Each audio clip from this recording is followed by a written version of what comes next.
ఈరోజు రెండో విడత రానివారు హుజురాబాద్ నియోజకవర్గం నుండి సుమారు ఒక 200 నుండి 300 మంది మరి ప్రజావానికి కలెక్టర్ ఆఫీస్ కు రావడం జరిగింది. మరి మా అందరికీ దళిత బంధు రెండో విడత రావాలని మేము కలెక్టర్ గారికి విన్నతి పత్రం ఇవ్వడం జరిగింది. వారికి కూడా ఈ రేవంత్ రెడ్డి గారి ప్రభుత్వంలో వారికి కూడా ఎలాంటి స్వస్థత లేదని వాళ్ళు కూడా ఎటువంటివి చెప్పడం లేదు.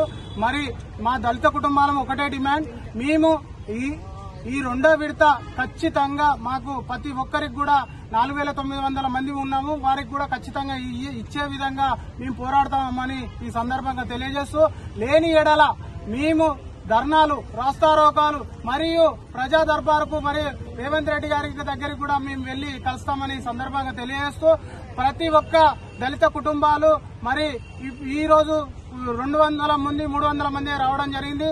మరి పెద్ద ఎత్తున 21,000 కుటుంబాలకు మరి రోడ్ల మీదకి వచ్చే విధంగా ఉంటది. లేని ఎడల మేము రానున్న ఎంపీ ఎలక్షన్లలో మేము ఈ దళిత కుటుంబాలము ఎవ్వరికి కూడా మేము ఓటు వేయమని ఈ సందర్భంగా తెలియజేస్తున్నాం. దళిత బంధు రెండో విడత రాని వాళ్ళము సుమారుగా ఒక 4,900 మంది ఇప్పటి వరకు ఉండడం జరిగింది. 9 నెలల నుంచి ఈ రెండో విడత గురించి ఇప్పటి వరకు ఎలాంటి స్పష్టత మాకు ఇవ్వడం లేదు. అనుకోకుండా ప్రభుత్వం కూడా మారింది. ఈ ప్రభుత్వం మారిన తర్వాత 10 రోజుల కింద ప్రతి ఒక్కరి అకౌంట్ ను హోల్డ్ లో పెట్టడం జరిగింది. గతంలో కూడా ఇదే విధంగా హోల్డ్ లో పెట్టి 18,300 మంది డబ్బులు వెనకకు తీసుకోవడం జరిగింది. మేమేమంటున్నామంటే, మాకు మొదటి విడత 5 లక్షలు ఇచ్చారు, రెండో విడత 5 లక్షల కోసం కూడా మేము దరఖాస్తు చేసుకోవడం జరిగింది. దాన్ని 9 నెలల నుంచి నిర్లక్ష్యం చేసుకుంటూ స్థానికంగా ఉన్న ఈడీ గారు మా ఫైళ్లను ఎంట్రీ చేయకుండా ఎలక్షన్ కోడ్ పడే వరకు చూసి ఇప్పుడు ప్రభుత్వం మారేటట్టు చేశారు. కాబట్టి మేమేమంటున్నామంటే, ఈ రోజు కరీంనగర్ లో కలెక్టర్ కార్యాలయంలో జరిగిన ప్రజావానికి సుమారుగా హుజురాబాద్ నియోజకవర్గం నుంచి ఒక 200 మందికి రావడం జరిగింది. మా అందరి సమస్య ఒకటే, రెండో విడత దళిత బంధు మాకు మంజూరు చేయాలని కలెక్టర్ గారికి విజ్ఞప్తి చేశాము. వాళ్ళు కూడా అధికారుల నుంచి ఎలాంటి స్పష్టత లేదంటున్నారు. కాబట్టి ఈ రేపు ఎల్లుండి ఈ 2 రోజుల్లోగా మాకు ఎలాంటి స్పష్టత మాకు ఇవ్వాల్సి ఉంటుంది. లేని పక్షంలో మేము జిల్లా వ్యాప్తంగా ఉన్న 4,900 కుటుంబాలు దళిత కుటుంబాలు ఏవైతే ఉన్నాయో ప్రతి ఒక్కరము రోడ్డు మీద బైఠాయించి నిరాహార దీక్ష చేపడతామని ఈ సందర్భంగా తెలియజేస్తున్నాను. రేవంత్ రెడ్డి గారు నమస్కారం సార్. మీరు ఎలక్షన్ల ముందు మాకు చెప్పినాయన్ని మాకు ఇచ్చారా సార్?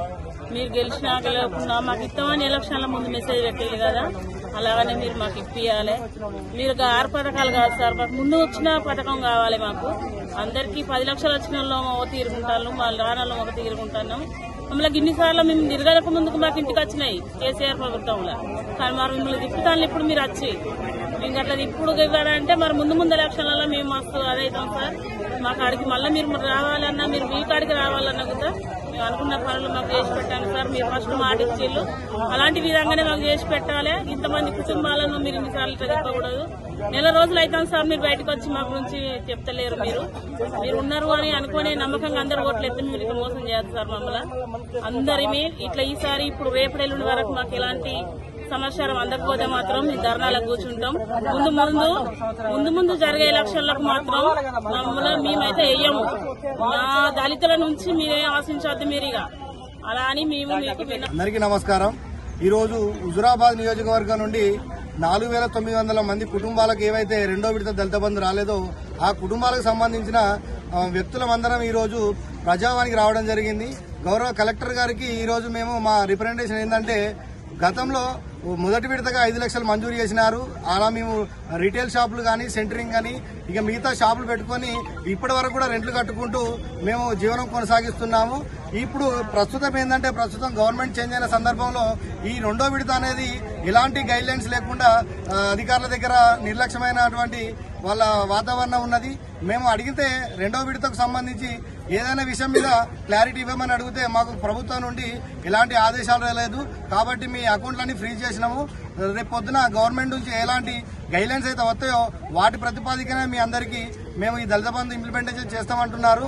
ఈ అధికారులు ఈ చెప్పే విషయాన్ని మాకు నమ్మశక్యంగా లేదు. ఎందుకంటే గతంలో సెట్ ఇన్ హోల్డ్ అని చెప్పి 10 లక్షల రూపాయలు వేసి మరీ అకౌంట్ల నుంచి అమౌంట్ తీశారు. సో ఆ విధంగా ఈ 5 లక్షలు కూడా అట్లా జరిగే అన్యాయం ఉంటది. కాబట్టి రేపు పొద్దున ఈ అధికారుల నుంచి ఒక స్పష్టమైన నిర్ణయం వచ్చేదాకా ఈ హుజురాబాద్ ప్రజలు ఎవరు కూడా, దళితులు ఎవరు కూడా ఈ కార్యక్రమాన్ని ఉపసంహరించుకోమని కోరుతున్నాము. అలాగే హుజురాబాద్ కు సంబంధించి పైలట్ ప్రాజెక్టు కాబట్టి ఎలాంటి ప్రభుత్వానికి గతంలో గైడ్ లైన్స్ ఉన్నాయి, ఆ గైడ్ లైన్స్ నే కంటిన్యూ చేస్తూ ఈ రెండో విడత వర్తింపజేయాలని చెప్పేసి ఈ రోజు మేము కలెక్టర్ గారికి విన్నవించడం జరిగింది.